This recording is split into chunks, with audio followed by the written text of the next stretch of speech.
తూర్పుగోదావరి agency, అదేవిధంగా మనకి తెలంగాణ చూసుకుంటే భద్రాచలం ఏజెన్సీ, చింతూరు, తూర్పుగోదావరి ఏజెన్సీ అయితే మనకి రంపచోడవరం, లోతుగడ్డ జంక్షను, అదేవిధంగా విశాఖ అయితే పాడేరు, అరకు, లంబసింగు, చింతపల్లి ఇలాంటి ఏరియాల్లో ప్రభుత్వ అధికారులు సరిగ్గా యాక్టివ్గా పని చెయ్యరు సాధారణంగా.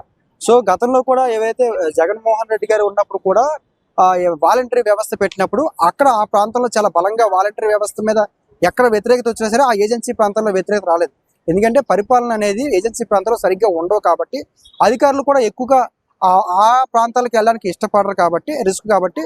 సో అలాంటి ప్రాంతానికి వెళ్ళకపోవడం పవన్ కళ్యాణ్ గారు వెళ్ళడానికి కారణం ఏంటంటే అధికారులు యాక్టివ్గా ఉండాలి, ప్రభుత్వం ఇచ్చే సంక్షేమ కావచ్చు లేకపోతే పథకాలు కావచ్చు గ్రామీణ స్థాయిలో అందాలి అనే విషయాన్ని చెప్పడం కోసం ఆయన పర్యటించారు. ఖచ్చితంగా అలాంటి పర్యటనలు ఇంకా ఎక్కువ ఉండాలని కోరుకుంటున్నాను. ప్రచారం టైంలో మాట ఇచ్చారు. అదే మాట నిలబెట్టుకోవడం అనేది కూడా రాజకీయాల్లో చాలా ఇంపార్టెంట్.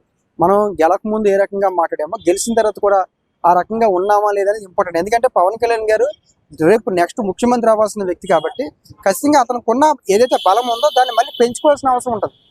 ఇప్పుడు పవన్ కళ్యాణ్ గారికి ఇప్పుడు 21 స్థానాలు రావడానికి ఎంత కష్టపడ్డారో ఈ 21 స్థానాలు ఇంకా పెంచుకోవడానికి ఇంకా ఎక్కువ కష్టపడాలి. సో ఎక్కడ నెగిటివ్ వచ్చినా సరే మరి పవన్ కళ్యాణ్ గారికి మైనస్ అవుతుంది కాబట్టి ఆయన పెంచుకోవడానికి బలంగా ప్రయత్నం చేయాల్సిన అవసరం ఉంటుంది. దానికి సంబంధించిన అన్ని ప్రోగ్రామ్స్ కూడా బలంగానే చేస్తున్నారు. ఇప్పటి వరకు మాత్రం పాజిటివ్గానే ఉంది.